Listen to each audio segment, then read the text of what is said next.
So there's a new Willy Wonka movie coming out, a prequel starring Timothée Chalamet as the titular character. Perhaps you've heard of it. Of course, nobody asked, but if they did, I'd say it looks pretty whatever. But I'm willing to give it a fair chance, seeing as director Paul King also did Paddington 1 and 2, which were, in all honesty, the best live-action family films of the 2010s. But seeing Wonka become relevant again has been a reminder of just how far I've come. You see, when I was young, I was the sort of kid that was afraid of everything, to an absolutely ridiculous degree. I had, as they say, no balls. Originally, I had the idea of putting together a video in which I discuss my childhood trauma and specific memories of the media that scared me. These videos were quite popular a few years back, so yes, it is a trend that I am extraordinarily late to the party to, but I figured, hey, it could be fun. And perhaps I will do a video on that topic someday, but for now, I wanted to focus on a very specific memory that most stood out to me. My first major fear, as well as one that I've come to realize a lot of kids were afraid of at an early age. And maybe they weren't quite as afraid of it as the embarrassing extremes that I was, but I'll get into that in a bit. Roald Dahl's Charlie and the Chocolate Factory and its 1971 film adaptation, Willy Wonka and the Chocolate Factory, are both considered classics now. There is no denying that. As to whether or not Burton's version is a classic, that's up to you to decide. I actually do quite enjoy it, but it's definitely not as highly regarded as the Mel Stewart version. I think the classic story is iconic enough to the point where everyone is familiar with it. It transcends being just a classic piece of literature, debatably earning the title of a 20th century fairy tale.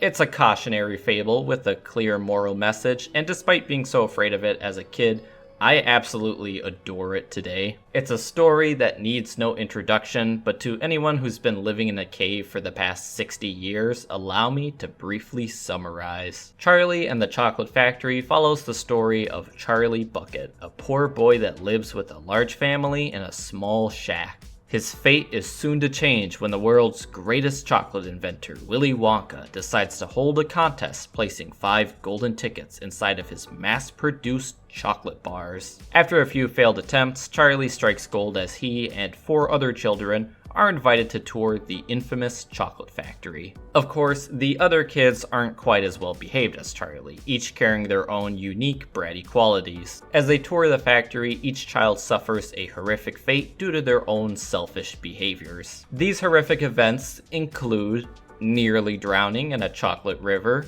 being transformed into a giant blueberry, falling down a trash chute where you're burned alive in a giant furnace, and being shrunken down, which I guess isn't that bad.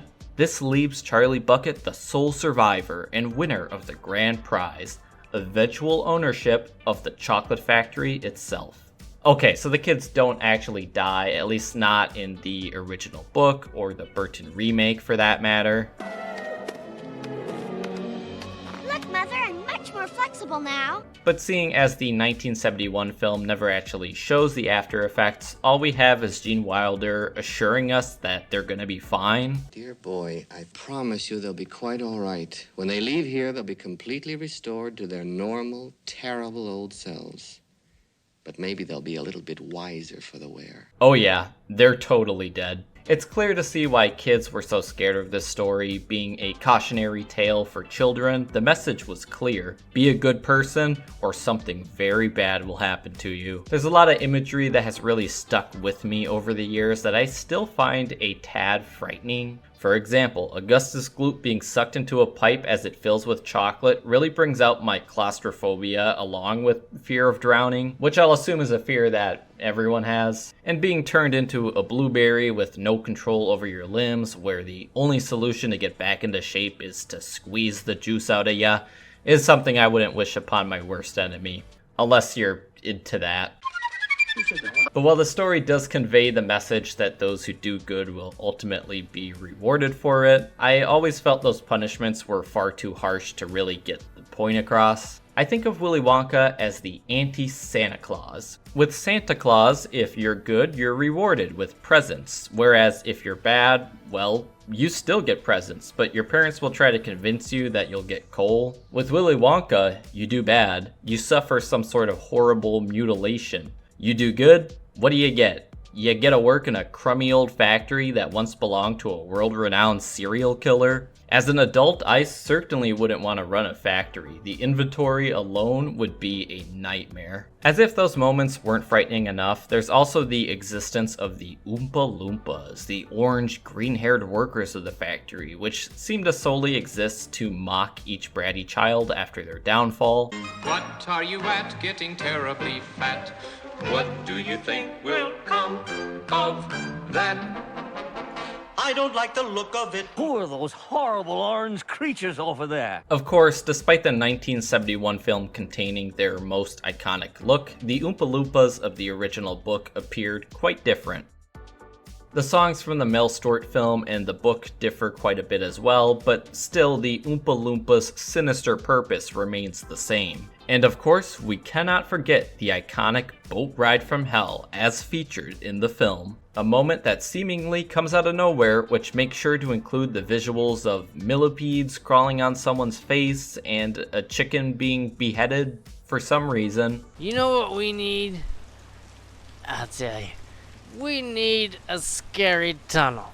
Right over there. There was, of course, a boat ride in the book too, but definitely not as memorable as the movie version. Now, for most people who grew up frightened by the story, I believe it's safe to assume their fear of Charlie and the Chocolate Factory originated from either the book or the 1971 film. For those of you who are my age or younger, perhaps it was the 2005 movie that scared you. It's definitely the more twisted of the two films, so I wouldn't fault you for that. But while those were most people's introductions to such a timeless tale, my introduction was a bit different. You see, I didn't read or watch Charlie and the Chocolate Factory, I lived it. To fully understand this bit of repressed trauma, we have to go back to the past, and the 8th floor of a Minneapolis department store known as Dayton's. You see, the Dayton's 8th floor holiday display, or simply the Christmas show as it was initially called,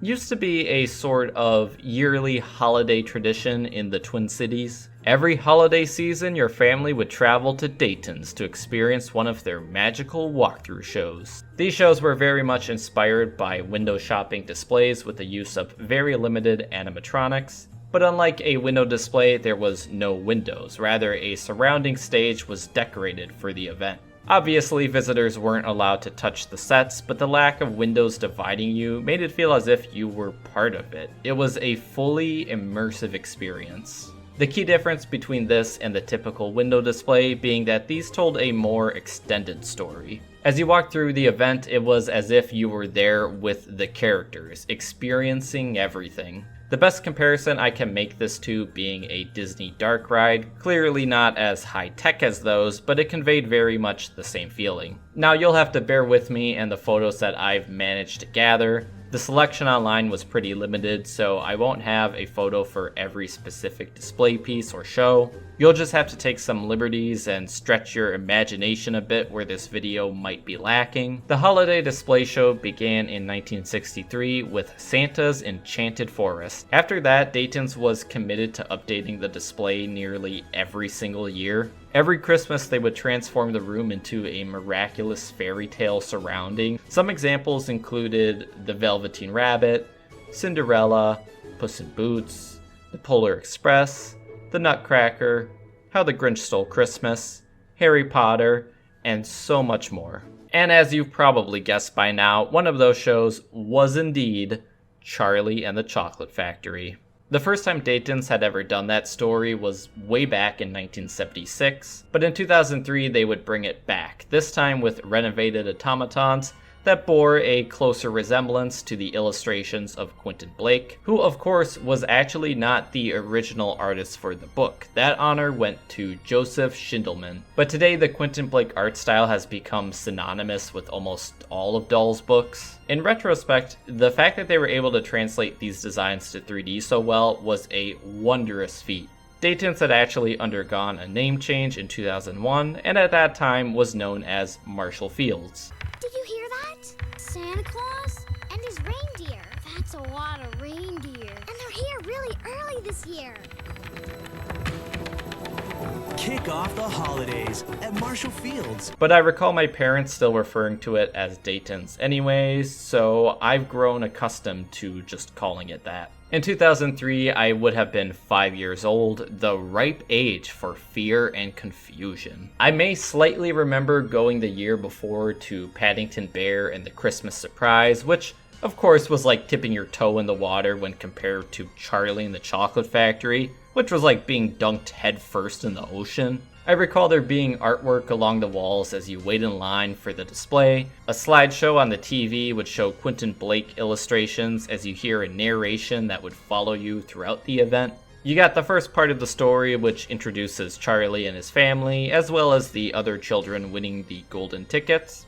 Okay, pretty normal stuff. And of course, this all builds up to the eventual reveal of the Chocolate Factory itself, which I'm sure seemed wondrous at first, but then things would start to feel off with animated visuals of a child drowning in a chocolate river, which of course leads Augustus Gloop to being sucked up the pipe as it rises and lowers. This would have already been enough to scar me, but of course it's followed by all of the other horrific things that happen in the book. Violet is turned into a blueberry as the Oompa Loompas roll her around. There's a visual of Veruca Salt's legs sticking out of the ground in the nut room. Eventually this leads into the TV room and the Great Glass Elevator. I remember being far too frightened by that point to have paid much attention to the TV room, but I do recall the flashing, ominous lights as they boarded the elevator. And keep in mind, this was my introduction to the story. I had not seen the movie beforehand and had very little context as to what was actually happening.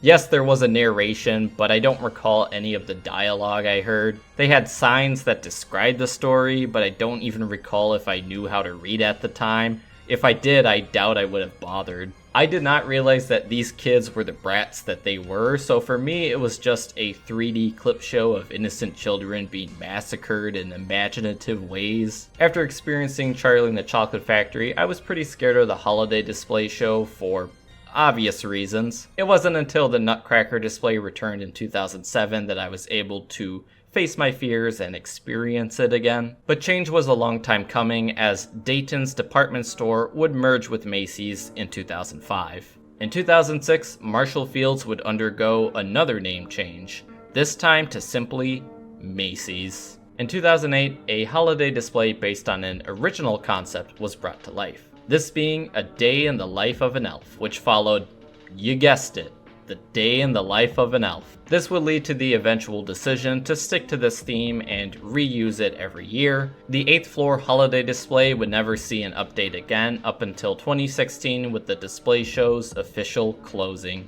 I remember being pretty frustrated at this time with their refusal to change it after all those years. I get that it was a lot of work and probably cost them a lot of money in the long run, but it had always felt to me like one of those things that was certain in life. I think a big part of why growing up sucks so hard is the older you get, the more you realize things are bound to change.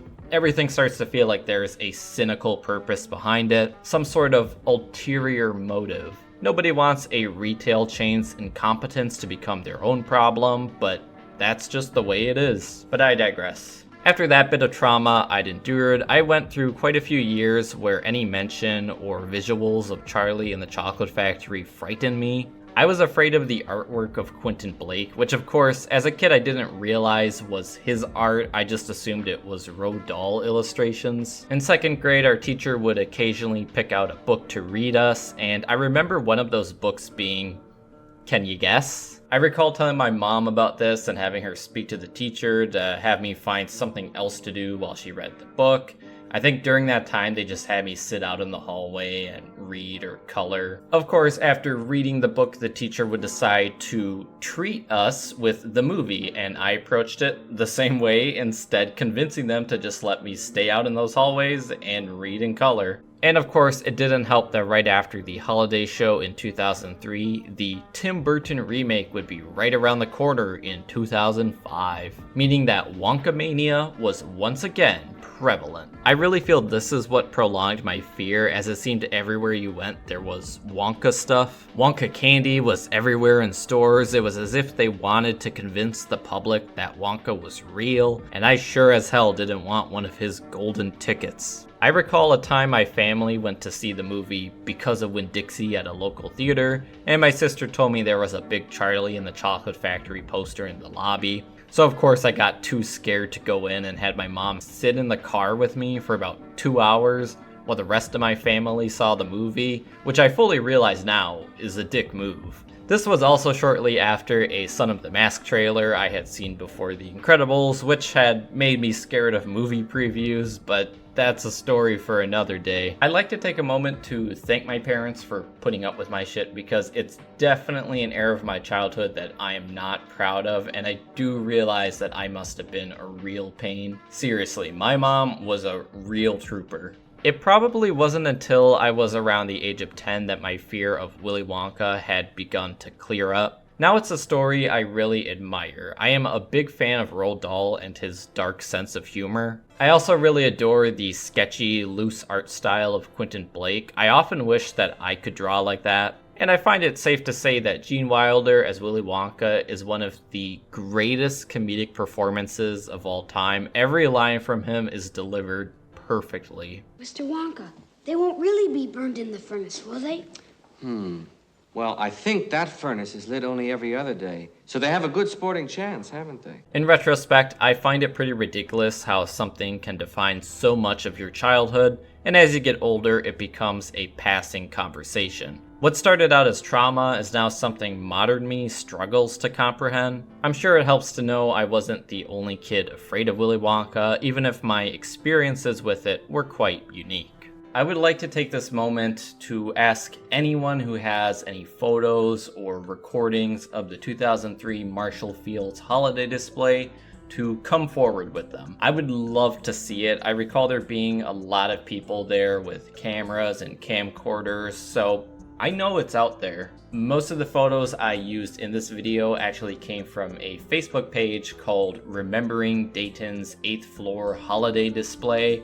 So you can tell that there's a dedicated group of Minnesotans that don't want all of this to simply be forgotten. Thank you for watching. This is probably my most personal video I've ever done. It's certainly different from what I'm used to doing, but it's a good way for me to kind of get out of my comfort zone and just be open and honest with you. If you enjoyed this video, please give it a like. I have plenty of other videos on my channel, most of them reviews of cartoons and movies. So if you are into that stuff, be sure to check those out as well. I'm Neil, and I've said my bit. You all have a happy holiday season. Goodbye.